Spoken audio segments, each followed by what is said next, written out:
देख रहे हैं तेजस भारत। भारत की राजनीति में आरोप लगाना कोई नई बात नहीं, लेकिन जब आरोप सीधे देश बेचने तक पहुंच जाए, जब चुनौती सीधे प्रधानमंत्री की कुर्सी को ललकारने लगे और जब सियासत में एप्स्टीन फाइल्स जैसे अंतरराष्ट्रीय नाम गूंजने लगे, तब समझ जाइए कि मामला सिर्फ राजनीतिक नहीं बल्कि राजनीतिक महाभारत बन चुकी है। इस बार निशाने पर है देश के प्रधानमंत्री और हमला बोला है कांग्रेस के सबसे बड़े चेहरे यानी कि राहुल गांधी।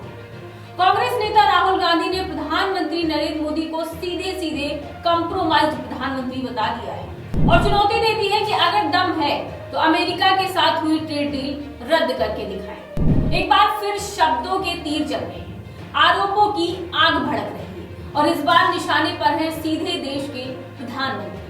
कांग्रेस नेता राहुल गांधी ने प्रधानमंत्री नरेंद्र मोदी को खुली चुनौती दे दी और ये चुनौती अब सिर्फ राजनीति नहीं बल्कि सीधी व्यक्तिगत चुनौती बन चुकी है। आपको बता दें कि यह बयान मध्य प्रदेश की राजधानी भोपाल में आयोजित कांग्रेस के किसान महाचौपाल कार्यक्रम में दिखा गया, जहां हजारों किसान मौजूद थे और भरे मंच पर केंद्र सरकार पर जमकर हमला बोला जा रहा था। मैं चैलेंज करता हूं नरेंद्र मोदी जी को, इस स्टेज से चैलेंज करता हूं।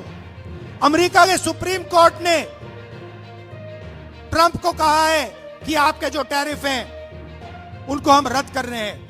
मैं चैलेंज करता हूं नरेंद्र मोदी को कि आप हिंदुस्तान और यूएस की डील को रद्द करके दिखा दीजिए, दम है तो करके दिखा दीजिए। ये नहीं कर सकते हैं। मंच पर राहुल के साथ कांग्रेस अध्यक्ष मल्लिकार्जुन खड़गे भी मौजूद थे और उन्होंने भी प्रधानमंत्री पर तीखा प्रहार किया। खड़गे ने प्रधानमंत्री को कायर तक कह दिया और आरोप लगाया है कि वे आंखों में आंखें डालकर सच्चाई का सामना नहीं कर सकते। लेकिन सबसे बड़ा हमला राहुल गांधी ने किया है जब उन्होंने प्रधानमंत्री को कंप्रोमाइज बता दिया। राहुल गांधी ने कहा है कि अमेरिका के साथ हुई ट्रेड डील भारत के किसानों के लिए, टेक्सटाइल उद्योग और देश के डेटा के लिए खतरनाक है। उन्होंने आरोप लगाया है कि समझौता भारत के हित में नहीं बल्कि दबाव में किया गया है। राहुल गांधी ने कहा है कि 4 महीने तक ट्रेड डील रुकी रही, लेकिन अचानक प्रधानमंत्री ने इसे साइन कर दिया। क्यों? क्योंकि इसके पीछे 2 कारण थे, एप्स्टीन फाइल्स का डर और अडानी पर अमेरिका में चल रहा केस।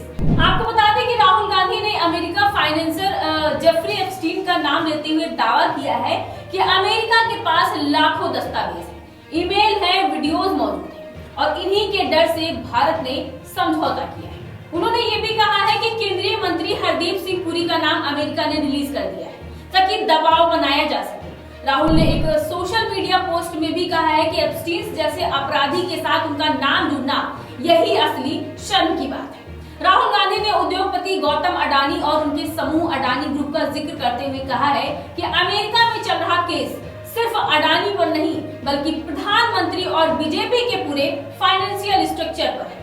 उन्होंने आरोप लगाया है कि अडानी बीजेपी और मोदी जी का फाइनेंशियल बैकबोन है, इसीलिए उन्हें बचाने के लिए देश का सौदा किया गया है।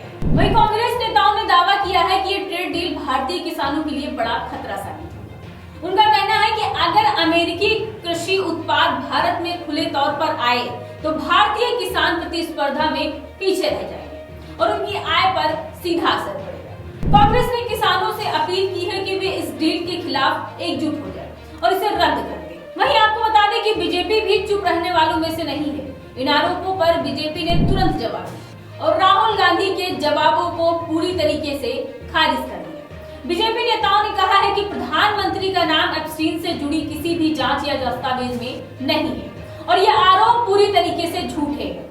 उन्होंने आंकड़े देते हुए कहा है कि 2014 में भारत और संयुक्त राज्य अमेरिका के बीच व्यापार $74 बिलियन था, जो अब बढ़कर $190 बिलियन से ज्यादा हो चुका है।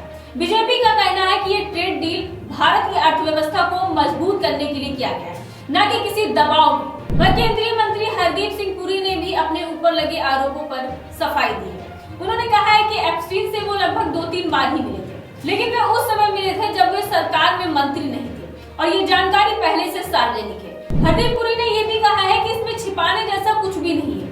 राजनीति में बढ़ता तापमान, अब ये मामला सिर्फ एक ट्रेड डील तक सीमित नहीं रह गया है बल्कि ये देश की राजनीति का बड़ा मुद्दा बन गया है। एक तरफ जहां कांग्रेस इसे देश और किसानों के खिलाफ बता रही है तो दूसरी तरफ सरकार इसे भारत के विकास और वैश्विक ताकत बताने की दिशा में बड़ा कदम बता रही है। क्या वाकई ट्रेड डील दबाव में हुई है? क्या एप्स्टीन और अडानी केस का इसमें कोई संबंध नहीं है, या ये सिर्फ राजनीति आरोप और चुनावी रणनीति है? सवाल कई हैं, जवाब आने अभी बाकी है, लेकिन इतना तय है कि आने वाले दिनों में ये मुद्दा संसद से लेकर सड़क तक और भारत से लेकर अमेरिका तक मिलेगा। फिलहाल आपकी इस रिपोर्ट पर क्या राय है, हमें कमेंट बॉक्स में जरूर बताइए।